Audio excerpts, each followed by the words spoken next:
Story time audio ബുക്സിലേക്ക് എല്ലാവർക്കും സ്വാഗതം.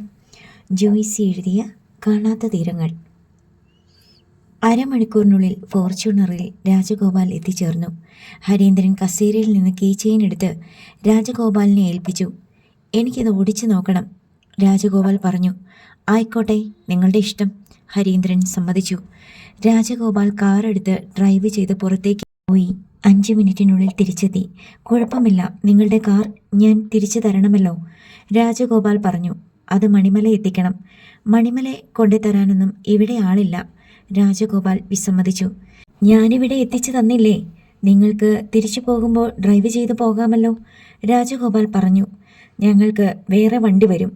ഹരീന്ദ്രൻ തിരികെ പോകാൻ ഭാവിച്ചു. കാറിനുള്ളിലുണ്ടായിരുന്ന മറ്റേയാൾ പുറത്തിറങ്ങി നിൽപ്പുണ്ടായിരുന്നു. ഒരു 5 മിനിറ്റ് വെയിറ്റ് ചെയ്യൂ, രാജഗോപാൽ നിർദ്ദേശിച്ചു. 5 മിനിറ്റ് തന്നെ വേണ്ടി വന്നില്ല. കുന്നത്തനാട് സ്റ്റേഷനിൽ നിന്നുള്ള പോലീസ് ജീപ്പെത്തി. CI പ്രകാശ് പോൾ ഇറങ്ങി വന്ന് വിവരങ്ങൾ തിരക്കി. രാജഗോപാൽ ഓഫീസിൽ നിന്ന് തന്നെ പ്രകാശ് പോളിനെ വിളിച്ച് വിവരം അറിയിച്ചിട്ടുണ്ടായിരുന്നു. കാറിൻ്റെ കീ പരസ്പരം കൈമാറുന്നതിൻ്റെ വീഡിയോയും ഫോട്ടോയും വേണമെന്ന് SP അദ്ദേഹം ആവശ്യപ്പെട്ടിട്ടുണ്ട്. മാത്രമല്ല, എഗ്രിമെൻ്റ് എഴുതി ഇരു കൂട്ടരും സൈൻ ചെയ്യുകയും വേണം.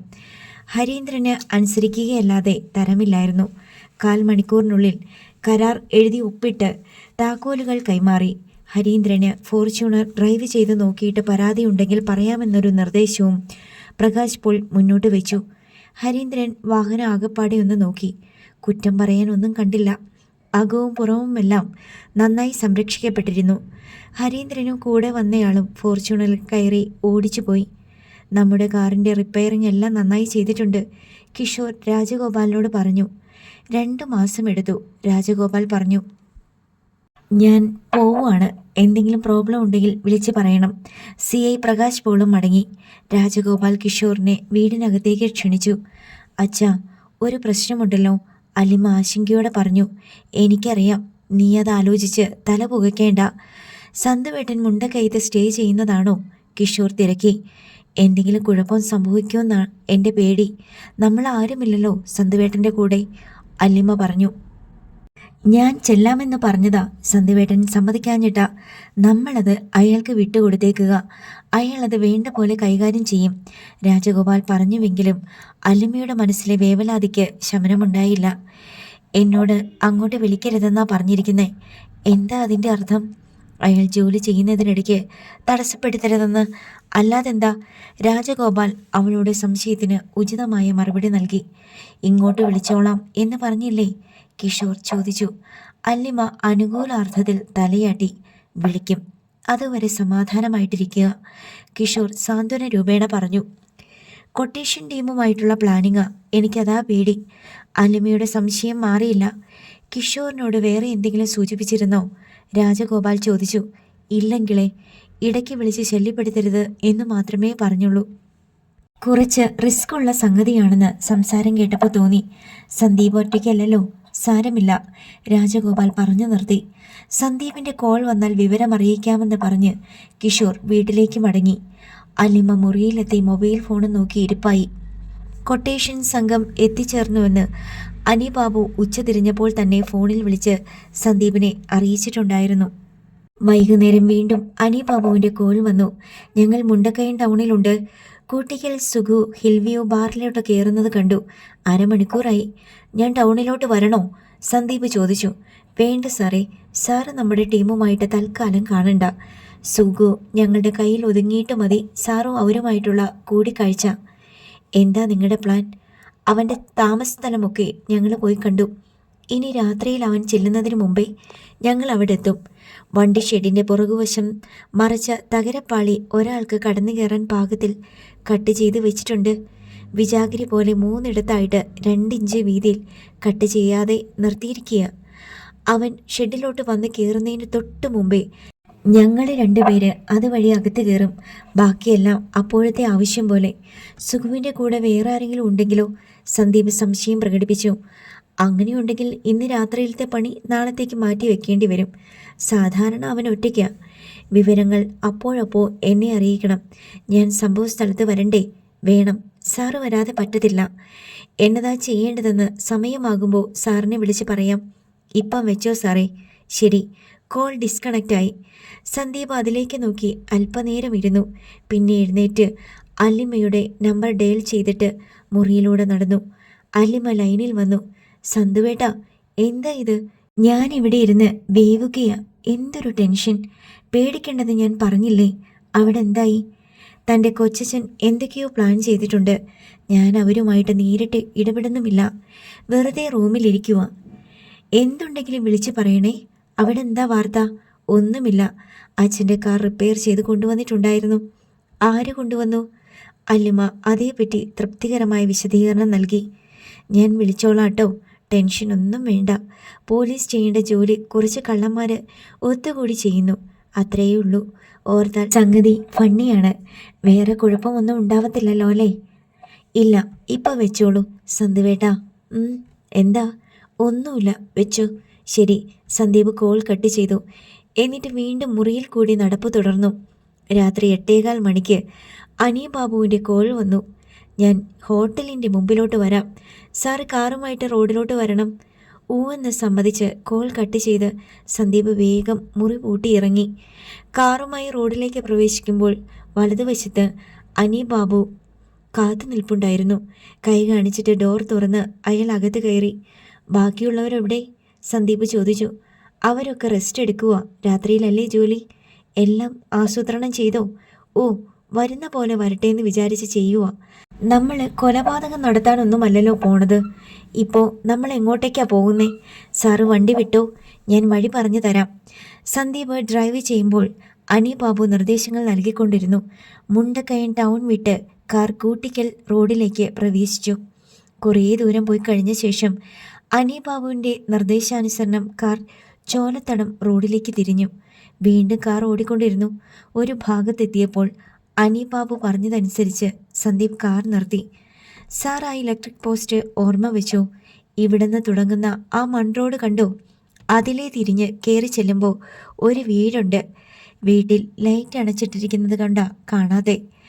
സന്ദീപ് ചുറ്റുപാടുകൾ നോക്കി. റബ്ബർ തോട്ടം, ചീവീടിൻ്റെ ഇരമ്പൽ. കാറിന് പോകാനായി 2 അടി വീതിയിൽ 2 കോൺക്രീറ്റ് ചക്രച്ചാലുകൾ. പണ്ടെന്നോ ഉണ്ടാക്കിയിരുന്നത്. മിക്കയിടത്തും അടർന്നും തകർന്നും കിടക്കുന്ന മൺറോഡ്. ഞാൻ ഈ സ്ഥലം കാണിച്ചു തരാൻ കൊണ്ടുവന്നതാ. നമുക്ക് കുറച്ചും കൂടെ മുന്നോട്ട് പോയിട്ട് തിരിച്ചു വരാം. ഞാൻ ഇനിയും ഇവിടെ വരണോ? വേണം. ഞാൻ വിളിക്കുമ്പോൾ വന്നാൽ മതി. അല്പദൂരം കൂടി അവർ മുന്നോട്ട് പോയി.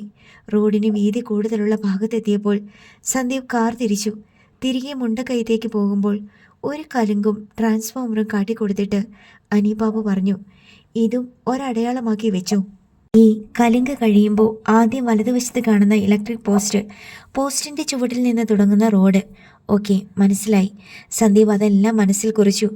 മുണ്ടക്കയത്തെത്തിയ ശേഷം സന്ദീപ് അനിയ ബാബുവിനെ പിരിഞ്ഞ് ഹോട്ടൽ റൂമിലേക്ക് പോയി. കൂട്ടിക്കൽ സുഗു ബാറിൽ നിന്നിറങ്ങിയപ്പോൾ 9:30 കഴിഞ്ഞു. അയാൾ പ്ലാന്റർ ചെറിയാച്ചൻ്റെ മലഞ്ചരക്ക് മൊത്ത വ്യാപാര കടയിലെത്തി. ജോലിക്കാർ കടയടച്ച് പൂട്ടുന്നതേയുള്ളൂ. ചെറിയാച്ചൻ കാറിൻ്റെ കീ ചെയിനുമായി കാറിനരികെ നിൽപ്പുണ്ട്. ചെറിയാച്ചൻ വീടെത്തുന്നത് വരെ കൂട്ടിക്കൽ സുഗുവാണ് ബോഡി ഗാർഡ്. കട പൂട്ടി താക്കോലുമായി ചെറിയാച്ചൻ കാറിൽ കയറി. സുഗു മുൻ സീറ്റിൽ ഒപ്പമിരിക്കുന്നത് ചെറിയാച്ചന് ഇഷ്ടമില്ലാത്തത് കൊണ്ട് സുഗു പിൻസീറ്റിൽ പതിവ് പോലെ കയറിയിരുന്നു. ഡ്രൈവ് ചെയ്യുന്നതിനിടെ ചെറിയാച്ചൻ പറഞ്ഞു, എടാ സുഗു, ചാലക്കയത്ത് നല്ല ഒന്നാന്തരം 2 ഈട്ടി നിപ്പുണ്ട്. പന പോലെ വളർന്ന് നിൽക്കുക, ഒരേ ലെവലിന്. നമുക്കൊരു കൈ നോക്കിയാലോ? പൊന്നു മുതലാളിയെ, റിമാൻഡിൽ നിന്ന് ഇറങ്ങിയതേ ഉള്ളൂ. ഞാനൊന്ന് നേരെ നിൽക്കട്ടെ. ഞാനല്ലേ നിന്നെ ഇറക്കിയത്? കയറ്റിയതും മുതലാളി തന്നെയല്ലേ? നമുക്ക് ഈ തടിയുടെ ഇടപാട് നിർത്തിയിട്ട് വേറെ വല്ലതും നോക്കിയാലോ? പിന്നെ എന്തോന്നാ, സ്വർണ്ണക്കടത്തോ? ആലോചിക്കണം. എടാ, അറുത്ത ഉരുപ്പടിയുടെ മണം, അതിനെ വെല്ലാൻ വേറൊന്നുമില്ല ഈ ലോകത്ത്. മുതലാളിക്ക് പറഞ്ഞാൽ മതി, ഫോറസ്റ്റുകാർ വന്ന് പിടിക്കുന്നത് ഞങ്ങളുടെ ഗൾട്ടാക്ക. കഴിഞ്ഞ തവണത്തെ നഷ്ടം നികത്തണം. ചെറിയാച്ചൻ എത്തേണ്ട സ്ഥലമായി. എന്നാ നീ ഇറങ്ങി നടന്നു, നമുക്ക് നാളെ കാണാം. കലിങ്കിനിപ്പുറം കൂറ്റൻ ഇരുമ്പ് ഗേറ്റിനരികെ കാർ നിർത്തിയിട്ട് ചെറിയാച്ചൻ പറഞ്ഞു. സുഖു ഇറങ്ങി. റോഡരികിൽ വലിയ കോൺക്രീറ്റ് തൂണുകളിൽ കാലുറപ്പിച്ച് ഗേറ്റ് മലർക്കെ തുറന്നു. ചെറിയാച്ചൻ കാർ ഓടിച്ച് അകത്ത് കയറിയപ്പോൾ ഗേറ്റ് അടച്ചതും സുഖു തന്നെ. കലിങ്കിനപ്പുറം 50 വാര കൂടി മുന്നോട്ട് പോയാൽ ചെറിയാച്ചൻ്റെ പഴയ വീടായി. സുഗു മൊബൈൽ ഫോണിൻ്റെ ടോർച്ചും തെളിച്ച് അങ്ങോട്ട് നടന്നു. ഇലക്ട്രിക് പോസ്റ്റിൻ്റെ ചുവട്ടിൽ നിന്ന് തിരിയുന്ന മൺ റോഡിലൂടെ കയറി ചെറിയാച്ചൻ്റെ അടച്ചിട്ട പഴയ വീടിൻ്റെ വളപ്പിലെത്തി. വണ്ടിപ്പുരയുടെ താഴ് താക്കോലിട്ട് തുറന്ന് ഓടാമ്പൽ മാറ്റി അകത്ത് കടന്നു. അകത്തെ ലൈറ്റിൻ്റെ സ്വിച്ചിട്ടിട്ട് വാതിലടയ്ക്കാനായി തിരിയുമ്പോൾ തലയിൽ മുണ്ടിട്ട ഒരാൾ മുന്നിൽ പ്രത്യക്ഷപ്പെട്ടു. സുഖുചേട്ടൻ ഒറ്റയ്ക്കേ ഉള്ളോ? അല്ല, നിന്റെ അപ്പനുണ്ടടാ കൂടെ. സുഖുവിൻ്റെ വലതുകരം എളിയിലെ പിച്ചാത്തി പിടിയിലെത്തി. പൊടുന്നനെ പിന്നിൽ നിന്ന് ഒരു പുതപ്പ് സുഖുവിൻ്റെ തല വഴി മൂടി പൊതിഞ്ഞു വീണു. സുഖു വെട്ടിത്തിരിയുമ്പോഴേക്കും പൂണ്ടടക്കം പിന്നിൽ നിന്ന് ആരോ വട്ടം പിടിച്ചു. മുന്നിൽ തലയിൽ മുണ്ടിട്ട് വന്ന ആൾ അകത്ത് കടന്ന് വാതിലടച്ചു. സുഖു വലയിൽ അകപ്പെട്ട സ്രാവ് പിടിക്കുന്ന മാതിരി കുതറി നോക്കി. പക്ഷേ പുറകിൽ നിന്നുള്ള കെട്ടിപ്പിടുത്തം ഒരളവിൽ ധൃതരാഷ്ട്രാലിംഗനമായിരുന്നു. സന്ദീപിൻ്റെ മൊബൈൽ അനിബാബുവിൻ്റെ പേര് തെളിഞ്ഞു. ഭക്ഷണം കഴിച്ചിട്ട് റെസ്റ്റോറൻറ്റിൽ ഇരിക്കുകയായിരുന്നു സന്ദീപ്. കോൾ എടുത്തിട്ട് ഹലോ പറയുന്നതിന് മുമ്പേ അനിബാബുവിൻ്റെ നിർദ്ദേശം വന്നു. സാറേ, ആ ഇലക്ട്രിക് പോസ്റ്റിൻ്റെ അങ്ങോട്ട് വന്നാൽ മതി, ബാക്കിയെല്ലാം റെഡിയാ. ഇപ്പം തന്നെ വരണോ? സന്ദീപിന് നെഞ്ചിടിപ്പ് ക്രമാതീതമായി. ആ, ഇപ്പം തന്നെ. 10 മിനിറ്റ് മതിയല്ലോ. ആളെ കിട്ടിയോ? ഞങ്ങൾ ഓരോന്ന് ചോദിച്ചുകൊണ്ടിരിക്കുക, വാ തുറക്കുന്നില്ല. ശരി, ഞാനിതാ വരുന്നു. കോൾ കട്ട് ചെയ്തിട്ട് സന്ദീപ് ഹോട്ടലിൻ്റെ മുറ്റത്ത് കിടന്ന കാറിൽ ചെന്ന് കയറി. അത് സ്റ്റാർട്ട് ചെയ്ത് കൂട്ടിക്കൽ റോഡിലേക്ക് ഓടിച്ചു പോയി. ശരീരത്തിലൂടെ കറണ്ട് പായുന്നുണ്ടെന്ന് സന്ദീപ് വിചാരിച്ചു. ചെറിയൊരു ബൾബ് വെച്ചാൽ കത്തും. റോഡ് ഇത് തന്നെയാണോ? ഇതിനു മുമ്പ് വന്നിട്ടേ ഇല്ലാത്ത പോലെ. എവിടെയാണ് ചോലത്തടം റോഡിലോട്ടുള്ള തിരിവ്? ഇവിടെ നിന്ന് ഇടത്തേക്കാണോ വലത്തേക്കാണോ തിരിയേണ്ടത്? കലിങ്കിലേക്ക് ഒരുപാട് ദൂരമുണ്ടായിരുന്നോ? ഇലക്ട്രിക് പോസ്റ്റ് എവിടെയാണ്? റോഡിൻ്റെ ഇടത്തോ വലത്തോ? സംശയം തോന്നിയിടത്ത് സന്ദീപ് കാർ നിർത്തി ചുറ്റും ഇഴിച്ചു നോക്കി. ഒരാൾ മൺ റോഡിൽ കൂടി ഇറങ്ങി വന്നു. ഹെഡ്ലൈറ്റുകൾ അണയ്ക്കാൻ ആംഗ്യം കാട്ടി. സന്ദീപ് ഹെഡ്ലൈറ്റുകൾ അണച്ചു. കൂറ്റിരുട്ട്. ആളുകളുടെ കാലടിയച്ച കാറിനടുത്തേക്ക് വരുന്നത് കേൾക്കാം. ആരോ പിന്നിലെ ഡോറ് തുറന്നു. സീറ്റിലല്ല, താഴോട്ട് കമത്തിയിട്ടേക്ക്. അനിബാബുവിൻ്റെ ശബ്ദം സന്ദീപ് തിരിച്ചറിഞ്ഞു. മുൻനിര സീറ്റുകൾക്കും പിൻനിര സീറ്റുകൾക്കും ഇടയിലായി പായ തീർത്ത പോലെ നീളത്തിലൊരു കെട്ട് ആരൊക്കെയോ താങ്ങി പിടിച്ചു കൊണ്ടിട്ടു. അതൊരു ശവമാണോ എന്ന പേടി സന്ദീപിൻ്റെ ഉടലിൽ കുളിരു കോരിയിട്ടു. ഞൊടിയിടയിൽ മുൻ സീറ്റിലും പിൻ സീറ്റിലും ആളുകൾ കയറി. കുറേ മുന്നോട്ട് പോയിട്ട് തിരിച്ചാൽ മതി.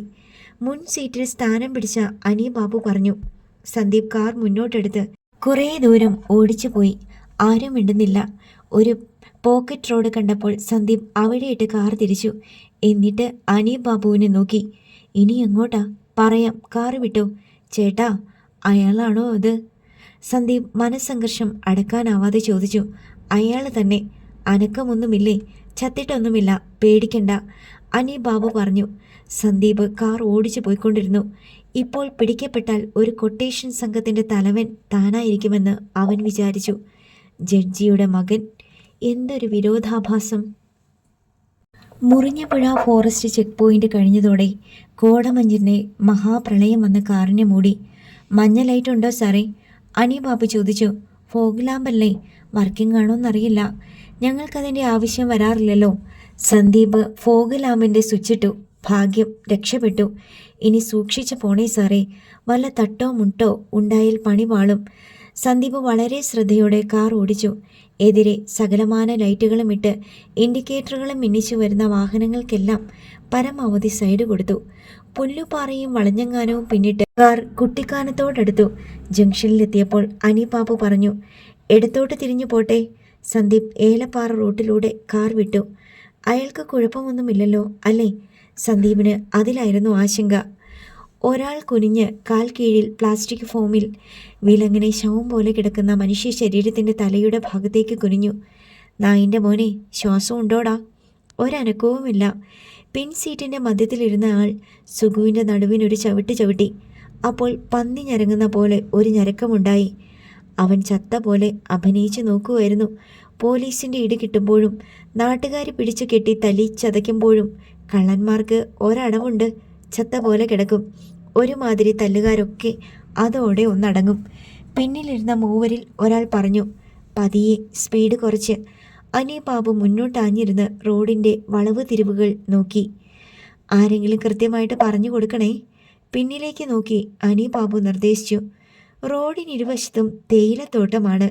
ഒരു കലുങ്ക് കടന്ന് ചെറിയ കയറ്റം കയറിക്കഴിഞ്ഞപ്പോൾ പുറകിലിരുന്ന ആൾ പറഞ്ഞു, ഇനി ആദ്യത്തെ ഇടത്തോട്ടുള്ള റോഡാ. ഇടതുഭാഗത്തേക്കുള്ള റോഡ് കണ്ട് സന്ദീപ് കാർ നിർത്തി. വട്ടം തിരിച്ചോ? സന്ദീപ് സ്റ്റിയറിംഗ് തിരിച്ചുകൊണ്ട് കാർ മുന്നോട്ട് പതിയെ നീക്കി. പള്ളിക്കുന്ന് പേട്ട റോഡിലൂടെ കാർ പോയിക്കൊണ്ടിരുന്നു. തേയിലത്തോട്ടങ്ങൾ ക്രമേണ അവസാനിച്ച് ഇനി പുൽമേടുകളാണ്. മൺ റോഡിലൂടെയാണ് കാർ ഓടുന്നത്.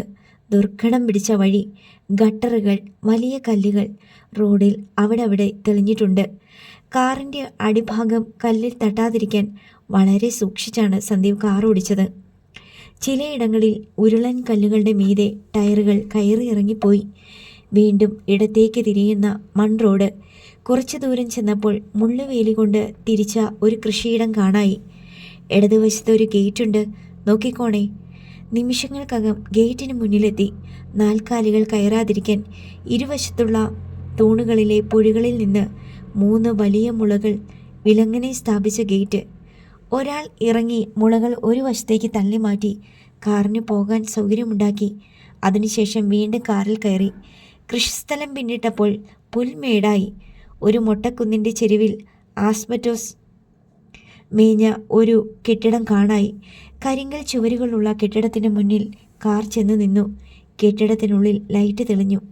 2 വലിയ ജനാലകളും ഒരു ചെറിയ ഷട്ടറും മുൻഭാഗത്ത് കാണാനുണ്ട്. ഇരുമ്പ് ഷട്ടർ തുറക്കപ്പെട്ടു. സെറ്ററിട്ട് മഫ്ലയർ കഴുത്തിൽ ചുറ്റി ഒരാൾ ഇറങ്ങി വന്നു. സാർ ഇവിടെ ഇരുന്നാൽ മതി, പിന്നെ വിളിക്കാം, അനീബ് ബാബു സന്ദീപിനോട് പറഞ്ഞു. അനീബ് ബാബുവും കൂട്ടാളികളും ഇറങ്ങി കെട്ടിടത്തിനുള്ളിലേക്ക് പോയി. പിൻ സീറ്റിൻ്റെ ഭാഗത്ത് ചലനം അറിഞ്ഞ് സന്ദീപ് തിരിഞ്ഞു നോക്കി. പ്ലാറ്റ്ഫോമിൽ കമിഴ്ന്നു കിടന്ന ആൾ ഇഴഞ്ഞ് കാറിന് പുറത്തു കടക്കാനുള്ള ശ്രമമാണ്. കൈകാലുകൾ കെട്ടിയിരിക്കുന്നതിനാൽ ആൾക്ക് അതത്ര എളുപ്പമല്ല. അനീബ് ബാബു തിരിച്ചെത്തി. എന്തിനാണ് സുഗുവേ നീ ഇത്ര കഷ്ടപ്പെടുന്നേ? ഞങ്ങൾ നിന്നെ ഇറക്കിക്കൊണ്ട് പോകുമല്ലോ. സുഗുവിൻ്റെ തലയും ഉടലും കാറിന് പുറത്ത് കടന്നിരുന്നു. ഒരാൾ കൂടി ഇറങ്ങി വന്ന് സുഗുവിനെ വലിച്ചിറക്കി. ഇരു കക്ഷത്തിൽ കൂടിയും കൈയിട്ട് സുഗുവിനെ തൂക്കിയെടുത്ത് കെട്ടിടത്തിനുള്ളിലേക്ക് കൊണ്ടുപോയി. ഉടൻ തന്നെ അനീബ് ബാബു തിരിച്ചെത്തി. സാറ് മുഖവും തലയും ഒന്ന് മറിച്ച് കെട്ടിക്കോ. സാറിൻ്റെ മുഖം ആരും കാണണ്ട. എനിക്കൊരു തൊപ്പിയുണ്ട്, അത് വെച്ചാൽ മതിയോ? തലയിൽ അത് മതി, മുഖം ഒന്ന് മൂടിയേക്കണം. സന്ദീപ് കർച്ചീഫ് കൊണ്ട് കണ്ണിന് താഴേക്ക് മൂടിക്കെട്ടി. തലയിൽ തൊപ്പിയും വെച്ചു. ആ, ഇത് മതി, വാ. സന്ദീപ് കാറിൽ നിന്നിറങ്ങി. മൂടൽ മഞ്ഞ് സീറ്റിൽ കയറിയതുപോലെയുള്ള തണുപ്പ്. ഇവിടെ നല്ല തണുപ്പും മഞ്ഞുമാ, അകത്തോട്ട് കയറിക്കോ. ഇതേതാ സ്ഥലം? ഇതൊരു പാലാക്കാരൻ്റെയോ സാറേ? റിസോർട്ട് ഉണ്ടാക്കാൻ വേണ്ടി വാങ്ങിച്ചിട്ടിരിക്കുന്നതാ. ഇപ്പം കുറച്ച് കൃഷിയൊക്കെയേ ഉള്ളൂ. നമ്മുടെ ഒരു പാർട്ടിയാണ് ഇതിൻ്റെ നോട്ടക്കാരൻ. ഇങ്ങോട്ട് ഇലക്ട്രിക് കണക്ഷനൊന്നും കാണാനില്ലല്ലോ. പിന്നെ എങ്ങനെയാ കറണ്ട്? സോളാറാ സാറേ. പിന്നെ ഒരു ഹോണ്ട എഞ്ചിനും ഉണ്ട്, ഡീസലിൻ്റെ. ഞാൻ എന്താ ചെയ്യണ്ടേ? സാറേ, കൂട്ടിക്ക് സുഗുവിനെ ചോദ്യം ചെയ്യണം. 22 വർഷം മുമ്പ് ഏലപ്പാറ ബസ് സ്റ്റാൻഡിൽ നിന്ന് ഒരാളെ കാണാതായി. അവിടെ നിന്ന് തുടങ്ങാം. സാറ് മര്യാദയ്ക്ക് ചോദിച്ചാൽ മതി. മര്യാദക്കിടഞ്ഞ് ഞങ്ങൾ 4 പേരുണ്ട്. അനീബ് ബാബു സന്ദീപിനെ അകത്തേക്ക് കൂട്ടിക്കൊണ്ടുപോയി. ഒരു മുറിയിൽ നിലത്ത് ഭിത്തി ചാരി ഇരുത്തിയിരിക്കുകയാണ് കൂട്ടിക്കൽ സുഗുവിനെ. കൈകൾ പുറകോട്ട് കെട്ടിയിട്ടുണ്ട്. കാലുകളും കൂട്ടിക്കെട്ടിയ നിലയിലായതുകൊണ്ട് ഒന്ന് തള്ളിയാൽ മറിഞ്ഞു വീഴുമെന്ന അവസ്ഥയിലാണ്. വാതിൽക്കൽ നിന്ന് കൂട്ടിക്കൽ സുഗുവിനെ നോക്കിയ സന്ദീപ് അമ്പരപ്പോടെ പിന്തിരിഞ്ഞു. എന്താ സാറേ? അനീബ് ബാബു സ്വരം താഴ്ത്തി. കൂട്ടിക്കൽ സുഗു എന്നൊക്കെ കേട്ടപ്പോൾ ഞാൻ വിചാരിച്ചത് 6 അടി പൊക്കവും അതിനൊത്ത് തടിയും ഉള്ള ഒരു ഭീകര ഗുണ്ടയാണെന്നാ. ഇയാളൊരു വള്ളി പോലത്തെ മനുഷ്യൻ. ഇത് തന്നെയാണോ ആള്? സാറേ, സിനിമയിലേ ഉള്ളൂ തടിമാടന്മാർ ഗുണ്ടകൾ. സാറ് ജയിലിൽ കയറിയെന്നു കാണണം. വലിയ കൊല കൊമ്പന്മാർ കള്ളന്മാരും ഗുണ്ടകളും ഒക്കെ ചെറിയ മനുഷ്യന്മാരാ. അവരുടെ അകത്താ ശക്തിയും ധൈര്യവും. പുറമേ കാണുന്ന പോലെയല്ല, അകമേ. വലിയ തടിമുടുക്കുള്ളവരൊക്കെ മിക്കവാറും ഇതിനൊന്നും കൊള്ളാത്തവരാ. അത് സന്ദീപിന് പെട്ടെന്നൊന്നും വിശ്വാസമായില്ല. പിന്നെ വേറൊരു കാര്യമുണ്ട്, അനീബ് ബാബു പറഞ്ഞു. തടിച്ചു കൊഴുക്കാനൊന്നും പോലീസുകാരും ജയിലർമാരും സമ്മതിക്കത്തുമില്ല. കൂട്ടിക്കൽ സുഗുവിൻ്റെ മുന്നിൽ ഒരാൾ ഒരു കസേര കൊണ്ടിട്ടു. അനീബ് ബാബു സന്ദീപിൻ്റെ കൈ പിടിച്ച് ആ കസേരയിൽ കൊണ്ടുചെന്നിരുത്തി. സാറ് ചോദിച്ചാട്ടെ, അനീബ് ബാബു പറഞ്ഞു. എന്നിട്ട് സംഘാംഗങ്ങളെയും കൂട്ടി മുറിയിൽ നിന്നിറങ്ങിപ്പോയി. സന്ദീപ് കൂട്ടിക്കൽ സുഗുവിൻ്റെ കണ്ണിലേക്ക് തന്നെ നോക്കി. സുഗു ഒരവജ്ഞ കലർന്ന ഗോഷ്ഠിച്ചിരിയോടെ സന്ദീപിനെ നോട്ടം കൊണ്ടളർന്നു. എന്നിട്ട് നിഷേധാർത്ഥത്തിൽ 4-5 വട്ടം തലയാട്ടി. അനി ബാബു പ്ലാസ്റ്റിക് ബക്കറ്റിൽ അര ബക്കറ്റ് വെള്ളവുമായി മുറിയിലേക്ക് വന്നു. അത് കൂട്ടിക്കൽ സുഗുവിൻ്റെ തലവഴി കമഴ്ത്തി. കുടിച്ച കള്ളിൻ്റെ കെട്ടിറങ്ങാൻ വേണ്ടിയ നേരെ ഇരുന്ന് നല്ല ചൊണയായി വർത്താനം പറ സുഗുവേ. സുഗു അടുത്ത നിമിഷം വായിൽ വന്ന തെറിയെല്ലാം കൂടി മാലപ്പടക്കം പോലെ കൊരുത്ത് അനി ബാബുവിൻ്റെ നേരെ പൊട്ടിച്ചു. എന്നിട്ട് ഭിത്തിയിലേക്ക് തല പിറകുവശം ഇടിച്ച് സർവശക്തിയും എടുത്ത് അലറി. നിന്റെ ഇഷ്ടം പോലെ അലറിക്കോടാ. മതയാന ചിഹ്നം വിളിച്ച കേൾക്കാൻ ഈ പ്രദേശത്ത് വേറെ മനുഷ്യരാരുമില്ല. നിസ്സാരമട്ടിൽ പറഞ്ഞിട്ട് അനി ബാബു ഒഴിഞ്ഞ ബക്കറ്റുമായി മാറി നിന്നു. ഐസ് പോലെ തണുത്ത വെള്ളമായിരുന്നതിനാൽ അക്ഷരാർത്ഥത്തിൽ തന്നെ കൂട്ടിക്കൽ സുഗുവിൻ്റെ ലഹരിക്കെട്ടെല്ലാം നിമിഷങ്ങൾക്കുള്ളിൽ അഴിഞ്ഞലിഞ്ഞു. ചില കാര്യങ്ങൾ ചോദിച്ചറിയാൻ വേണ്ടിയാ ഞങ്ങൾ നിങ്ങളെ ഇങ്ങോട്ട് കൂട്ടിക്കൊണ്ടു വന്നിരിക്കുന്നേ, മനുഷ്യ സഹജമായ മര്യാദയോടെ സന്ദീപ് പറഞ്ഞു. സുഗു തല കുടഞ്ഞപ്പോൾ 4 പാടും വെള്ളത്തുള്ളികൾ തെറിച്ചു. കണിയാമ്പറമ്പിൽ ശേഖരൻകുട്ടിയുടെ മകൻ ചന്ദ്രബാബുവിനെ നിങ്ങൾ അറിയുമോ? സന്ദീപ് ചോദിച്ചു. സുഗു ചുണ്ടുകൂട്ടി. ഉത്തരം പറയടാ, അനി ബാബു ആക്രോശിച്ചു. നീ പോടാ മൈ. വീണ്ടും തെറിയുടെ മാലപ്പടക്കം. അനി ബാബു മുന്നോട്ട് ചെന്ന് കുനിഞ്ഞ് സുഗുവിൻ്റെ 2 ചെകിട്ടത്തും ഓരോന്ന് പൊട്ടിച്ചു.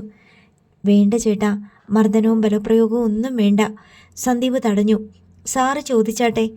ഞങ്ങൾ നിങ്ങളെ ഉപദ്രവിക്കാൻ കൊണ്ടുവന്നതല്ല, പിന്നെ ബിരിയാണി തരാൻ കൊണ്ടുവന്നതാണോടാ പട്ടി. സുഗു പൊട്ടിത്തെറിച്ചു.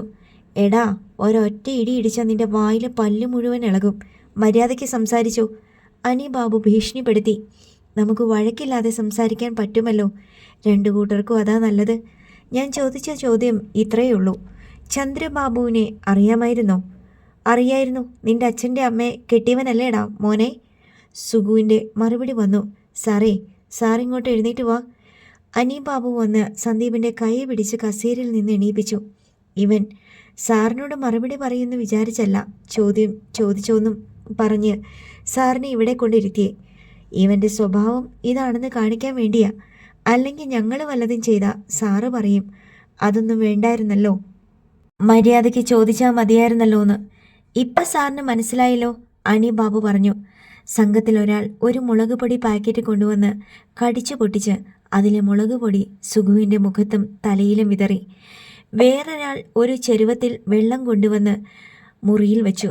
മറ്റേയാൾ പാക്കറ്റിൽ അവശേഷിച്ചിരുന്ന മുളക് പൊടി വെള്ളത്തിൽ കലക്കി. സാർ ഇതൊന്നും കാണാൻ നിൽക്കണ്ട, പുറത്തോട്ടിറങ്ങിക്കോ, അനിബാബു പറഞ്ഞു. മുറി വിട്ടിറങ്ങുന്നതിനിടയിൽ സന്ദീപ് ആ കാഴ്ച കണ്ടു. ഒരാൾ കൂട്ടിക്കൽ സുഗുവിൻ്റെ തല പിടിച്ച് ചരുവത്തിലെ മുളക് പൊടി കലക്കിയ വെള്ളത്തിലേക്ക് മുക്കുന്നു. തുപ്പിത്തെറിക്കുന്ന മാതിരി ചരുവത്തിലെ വെള്ളത്തിൽ നിന്ന് കുമിളകളും ജലകണങ്ങളും ചിതറുന്നു. മുക്രയിടുന്ന സ്വരം പുറപ്പെടുവിച്ചുകൊണ്ട് കൂട്ടിക്കൽ സുഗു നിലത്ത് കാലുകളിട്ടടിക്കുന്നു. പുകക്കുഴലിൽ കിടന്ന് ശ്വാസം മുട്ടിയ പോലെയാണ് സന്ദീപ് കെട്ടിടത്തിന് വെളിയിലെത്തിയത്. തണുത്ത പ്രാണവായു വലിച്ചെടുത്തപ്പോൾ എന്തെന്നില്ലാത്ത ആശ്വാസം. കെട്ടിടത്തിനുള്ളിൽ നിന്ന് സുഗുവിൻ്റെ അലർച്ച ഇടവിട്ടിടവിട്ട് കേട്ടു. ഇതിന് താൻ വരേണ്ടിയിരുന്നില്ലെന്ന് സന്ദീപ് കുണ്ഠിതപ്പെട്ടു. അനി ബാബു പുറത്തേക്ക് വന്നപ്പോൾ അയാൾ പറഞ്ഞു, ഇത് നിങ്ങൾ കൈകാര്യം ചെയ്താൽ മതിയായിരുന്നു, എന്നെ വെറുതെ. അതല്ല സാറേ, ഞങ്ങൾക്കൊരു നേതാവ് വേണ്ടേ? സാറിന് വേണ്ടിയാണെന്നാ ഞാൻ അവന്മാരോട് പറഞ്ഞേക്കുന്നേ. ഞാൻ നേരിട്ട് വരേണ്ട കാര്യമില്ലായിരുന്നു. കാറ് വേണ്ടേ? അത് മാത്രമോ? സാറ് കൂടെ ഉണ്ടെങ്കിലേ ഞങ്ങൾക്ക് ഒരു ഉശിരുണ്ടാവൂ സാറേ. അതങ്ങനെയാ. ഇതിപ്പോൾ ഞാൻ ആരാണെന്ന് അവർക്കറിയില്ലേ? സാറല്ല, വേറൊരാളാണെന്നാണ് ഞാൻ പറഞ്ഞേക്കുന്നേ. സാറിൻ്റെ പേര് വേറെ, തൊഴിൽ വേറെ, അഡ്രസ്സ് വേറെ. പിന്നെന്താ പ്രശ്നം? കുറച്ചു കഴിഞ്ഞപ്പോൾ ഒരാൾ വന്ന് വിളിച്ചു. ഇപ്പം വല്ലതും ചോദിച്ചാൽ മറുപടി പറയും, ഒരു മയം വന്നിട്ടുണ്ട്. സാറ് വന്നാട്ടെ, അനി ബാബു വിളിച്ചു. സന്ദീപിന് അകത്തേക്ക് പോകാൻ മടിയായിരുന്നു. കൂട്ടിക്കൽ സുഗു ഇപ്പോൾ ഏതു കോലത്തിലായിരിക്കും എന്നോർത്തിട്ട് ഒരു ഉൾക്കിടിലം. ചേട്ടനൊന്ന് നോക്ക്, എന്നിട്ട് വിളിക്ക്. അനി ബാബുവിന് കാര്യം മനസ്സിലായി. അയാൾ അകത്തേക്ക് പോയി. സന്ദീപ് സമീപസ്ഥമായ പുൽമേടുകളെ നോക്കി നിന്നു. വാഗമരങ്ങളുടെയും യൂക്കാലി മരങ്ങളുടെയും ചില്ലകളിലൂടെ കാറ്റ് ചീറിക്കടന്നു പോകുമ്പോൾ ഇടയ്ക്ക് മൂളക്കമുണ്ടാകുന്നത് കേൾക്കാം. വിദൂര ഗിരിനിരകളുടെ വളഞ്ഞു പൊളഞ്ഞ് പാറ്റേൺ ആകാശ ചുവട്ടിൽ മങ്ങി കാണാനുണ്ട്. അനിബാബു വീണ്ടും വന്ന് വിളിച്ചു. സാർ, ആ ഫോണ് കൂടി അങ്ങ് എടുത്തോ. അവൻ പറയുന്നതൊക്കെ അതിലോട്ട് പിടിച്ചു. ഫോൺ കാറിനുള്ളിലായിരുന്നു. സന്ദീപ് അതെടുത്തുകൊണ്ട് അനിബാബുവിൻ്റെ പിന്നാലെ കെട്ടിടത്തിനുള്ളിലേക്ക് കയറി ചെന്നു. മുറിയിൽ പഴയ നിലയിൽ തന്നെ ചുമരും ചാരി ഇരിപ്പുണ്ട് കൂട്ടിക്കൽ സുഗു. ആൾ അവശനാണെന്ന് ഒറ്റ നോട്ടത്തിൽ തന്നെ സന്ദീപിന് മനസ്സിലായി.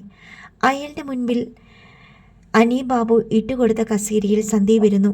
മറ്റൊരു കസേരയിൽ അനിബാബു ഇരുന്നു. കൂട്ടിക്കൽ സുഗുവിൻ്റെ കണ്ണുകൾക്ക് ചോര നിറം. മുഖം തിണർത്തിരിക്കുന്നു. നിലത്ത് മുൻപൊഴിച്ച വെള്ളത്തിന് പകരം അങ്ങിങ്ങ് ചോരത്തുള്ളികൾ. മൊബൈൽ വീഡിയോ ക്യാമറ പ്രവർത്തിപ്പിക്കാൻ അനിബാബു ആംഗ്യം കാട്ടി. സന്ദീപ് മൊബൈലിലെ വീഡിയോ ക്യാമറ കൂട്ടിക്കൽ സുഗുവിൻ്റെ മുഖത്തിന് അഭിമുഖമായി പിടിച്ചു.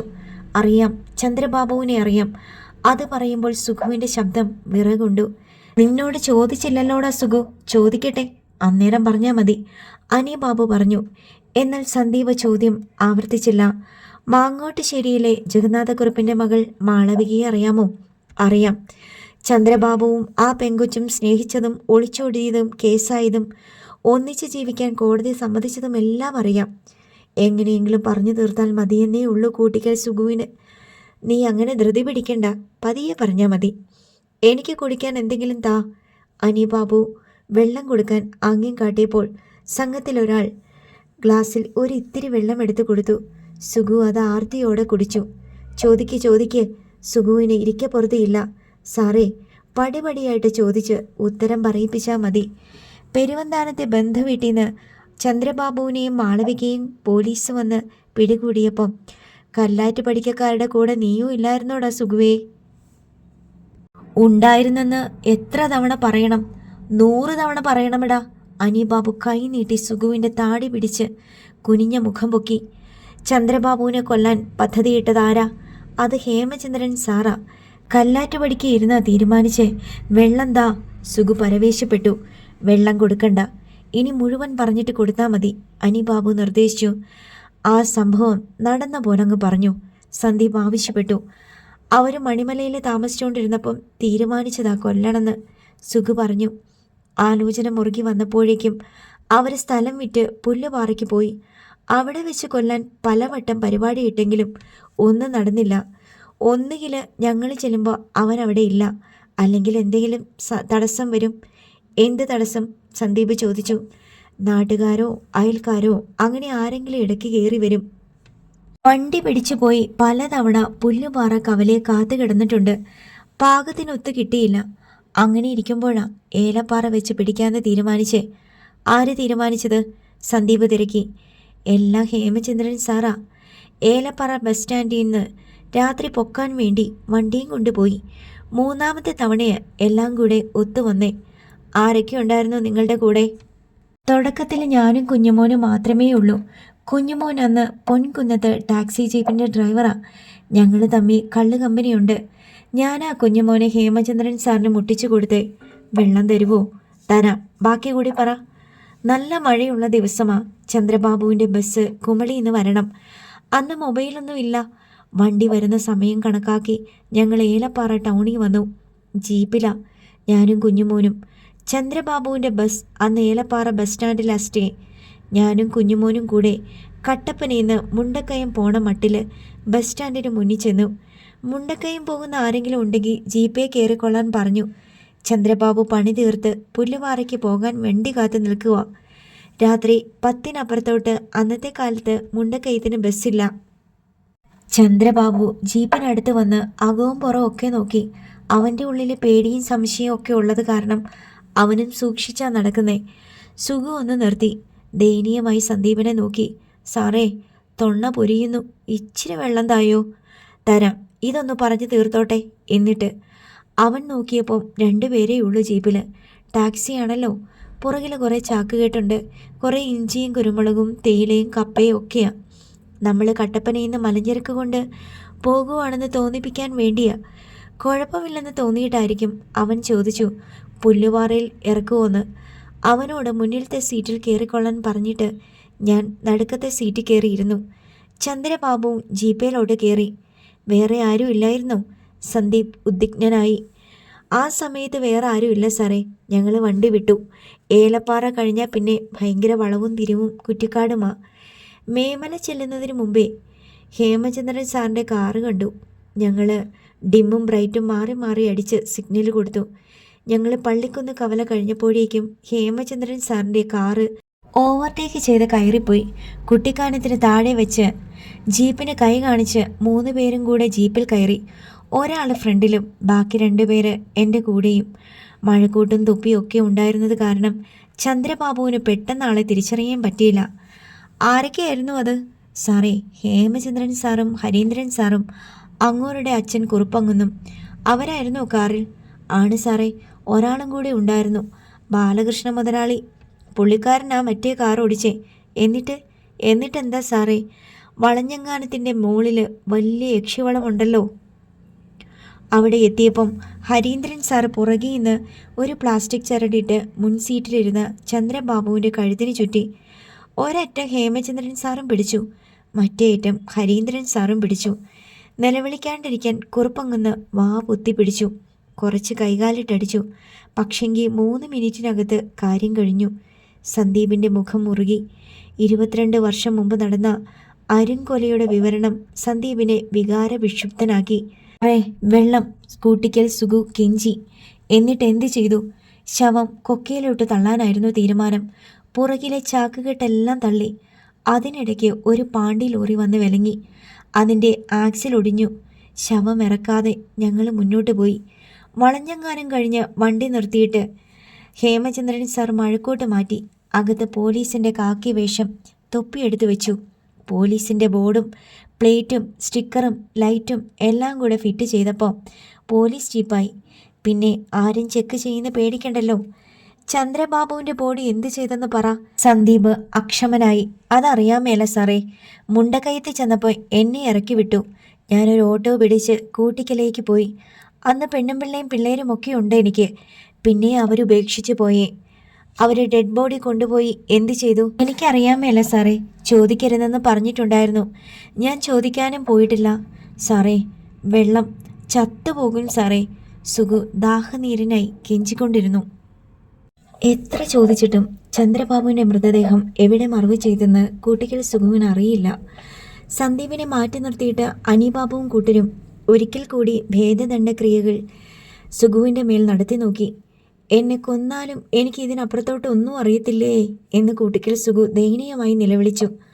ചന്ദ്രബാബുവിൻ്റെ ജഡവുമായി പോയ ജീപ്പ് മുണ്ടക്കയം ടൗണിലേക്കുള്ള പാലത്തിനക്കരെ നിർത്തിയ ശേഷം സുഗുവിനെ ഇറക്കി വിട്ടു എന്നാണ് സുഗു ആണയിട്ട് പറയുന്നത്. ശരി, തനിക്കറിയില്ല. കുഞ്ഞുമോൻ അറിയാമായിരിക്കുമല്ലോ. അയാളുടെ ജീപ്പിലല്ലേ കൊണ്ടുപോയത്? സന്ദീപ് ചോദിച്ചു. കുഞ്ഞുമോന് അറിയാമോന്ന് അറിയാൻ മേല സാറേ. തൻ്റെ കൂട്ടുകാരനല്ലേ കുഞ്ഞുമോൻ. പിന്നീട് നിങ്ങൾ തമ്മിൽ കാണുകയും സംസാരിക്കുകയും ചെയ്തിട്ടില്ലേ? അതൊക്കെയുണ്ട്. ഞങ്ങൾ ഒന്നിച്ച് പിന്നെയും കള്ളു കുടിച്ചിട്ടുണ്ട്. കുഞ്ഞുമോനോട് ചോദിച്ചില്ലേ താൻ? ചോദിച്ചു സാറേ. ആരായാലും ചോദിക്കുമല്ലോ. ആ ശവം എവിടെ കൊണ്ട് കളഞ്ഞെന്ന് ഞാൻ ചോദിച്ചു. മിണ്ടിപ്പോകരുതെന്നാ കുഞ്ഞുമോൻ എന്നോട് പറഞ്ഞത്. അങ്ങനെയൊരു സംഭവമേ നടന്നിട്ടില്ലെന്ന്. നിങ്ങൾ ഏലപ്പാറയിൽ പോയി ചന്ദ്രബാബുവിനെ വിളിച്ച് ജീപ്പിൽ കയറ്റിയതും ജീപ്പിലിട്ട് കൊന്നതും സംഭവിച്ചിട്ടില്ലെന്നോ? സന്ദീപ് അമ്പരപ്പിൽ തിരക്കി. ആണ് സാറേ, അവനെ എങ്ങനെയാ പറഞ്ഞത്? കുഞ്ഞുമോനോ അവൻ്റെ ജീപ്പോ ഏലപ്പാറയ്ക്ക് പോയിട്ടുമില്ല, ചന്ദ്രബാബുവിനെ വിളിച്ച് കയറ്റിയിട്ടുമില്ല. അന്ന് രാത്രി അവൻ പനി പിടിച്ച് കാഞ്ഞിരപ്പള്ളി 26 ആശുപത്രിയിലായിരുന്നെന്ന്. തനിക്ക് സത്യം അറിയാലോ. താൻ ചോദിച്ചില്ലേ? മിണ്ടിപ്പോകരുതെന്ന് പറഞ്ഞത് അവനല്ലെന്ന് എനിക്ക് മനസ്സിലായി. പിന്നെ ഞാൻ അതേപ്പറ്റി ഒന്നും ചോദിച്ചില്ല, സുഗു പറഞ്ഞു. എന്നാലും തനിക്കൊരു ഊഹം കാണില്ലേ? ചന്ദ്രബാബുവിൻ്റെ ഡെഡ് ബോഡി അവൻ എന്ത് ചെയ്യാനാ ഉദ്ദേശിച്ചിരുന്നതെന്ന്? വളഞ്ഞങ്ങാനത്ത് കൊക്കയെ തള്ളാനായിരുന്നു ഉദ്ദേശിച്ചത്. അത് നടന്നില്ലല്ലോ. പിന്നെ എന്നാ ചെയ്തതെന്ന് അറിയത്തില്ല. കൊക്കയെ തള്ളാൻ പറ്റാതെ വന്നപ്പോൾ അടുത്തതായി എന്ത് ചെയ്യണമെന്ന് ജീപ്പിലിരുന്നുകൊണ്ട് അവർ ആലോചിച്ച് കാണുമല്ലോ. അവരൊന്നും പറഞ്ഞു കേട്ടില്ല സാറേ. എവിടെയെങ്കിലും കൊണ്ടുപോയി കുഴിച്ചിടുന്നതിനെ പറ്റി സംസാരമുണ്ടായോ? സന്ദീപ് എന്തെങ്കിലും ഒരു തുമ്പ് കിട്ടുമോ എന്നറിയാൻ ആവർത്തിച്ച് ചോദിച്ചു. അങ്ങനൊന്നും ആരും പറഞ്ഞില്ല സാറേ. കുഞ്ഞുമോൻ ഇപ്പോഴും പൊൻകുന്നത്ത് ടാക്സി ജീപ്പ് ഓടിക്കുന്നുണ്ടോ? ഇല്ല സാറേ, അവനൊക്കെ രക്ഷപ്പെട്ടു. അവൻ്റെ മക്കളൊക്കെ വളർന്ന് അമേരിക്കയിലും ആസ്ട്രേലിയയിലുമൊക്കെ പോയി പൈസ ഉണ്ടാക്കി. ഇപ്പോൾ വലിയ ബംഗ്ലാവൊക്കെ പണിത് അതിനകത്ത് സുഖജീവിതമാണ്. അന്നത്തെ ആ ജീപ്പ് എന്ത് ചെയ്തെന്നറിയാമോ? കുഞ്ഞുമോനത് ആർക്കാണ്ട് വിറ്റെന്നാ പറഞ്ഞത്. കുഞ്ഞുമോനിപ്പോൾ എവിടാ താമസം? പൊൻകുന്നം പാലാ റോഡിലാ സാറേ. റോഡരികിലാ വീട്. വലിയ വീടാ. എന്നെ പിടിച്ചു കിട്ടിയ പോലെ അവനെ പിടിക്കാൻ ചെന്ന വിവരം അറിയും. അവൻ അവിടുത്തെ വലിയ പ്രമാണിയാ. സുഗുവിൽ നിന്ന് കൂടുതലൊന്നും കിട്ടാനില്ലെന്ന് മനസ്സിലായപ്പോൾ സന്ദീപ് എഴുന്നേറ്റ് പുറത്തിറങ്ങി അനിബാബുവുമായി സംസാരിച്ചു. നമുക്ക് അടുത്തയാളെ നോക്കാം, അനിബാബു പറഞ്ഞു. കുഞ്ഞുമോനെയോ? അവനെ തന്നെ. ഇയാൾ തിരികെ ചെന്ന് മുന്നറിയിപ്പ് കൊടുക്കുമല്ലോ, സന്ദീപ് ആശങ്കപ്പെട്ടു. അയാൾ അതനുസരിച്ച് മുൻകരുതലെടുക്കില്ലേ? മാത്രമല്ല അയാളെ ഇതുപോലെ കയ്യിൽ കിട്ടാനും പ്രയാസമല്ലേ? സാറേ, കിട്ടിയ വിവരം നമുക്ക് പോലീസിനെ അറിയിക്കാം. അവരും അന്വേഷിക്കുന്നുണ്ടല്ലോ. ഇത്രയും വിവരങ്ങൾ കിട്ടിയില്ലേ? ഇയാളെ എന്തു ചെയ്യണം? വിട്ടയക്കാതിരുന്ന അന്വേഷണം ഉണ്ടാവില്ലേ? സാറ് കോട്ടയം SP കണ്ട് വിവരങ്ങൾ മുഴുവൻ പറ. സുഗു ഇവിടെ കിടക്കട്ടെ. ഇവിടെ ആരും തിരക്കി വരാനൊന്നും പോണില്ല. പോലീസ് വന്ന് അവനെ കസ്റ്റഡിയിൽ എടുക്കട്ടെ. അത് പിന്നെ കേസാവത്തില്ലേ? നമ്മൾ തട്ടിക്കൊണ്ടുപോയി കൊല്ലാൻ ശ്രമിച്ചു, മർദ്ദിച്ച് അവശനാക്കി എന്നൊക്കെ.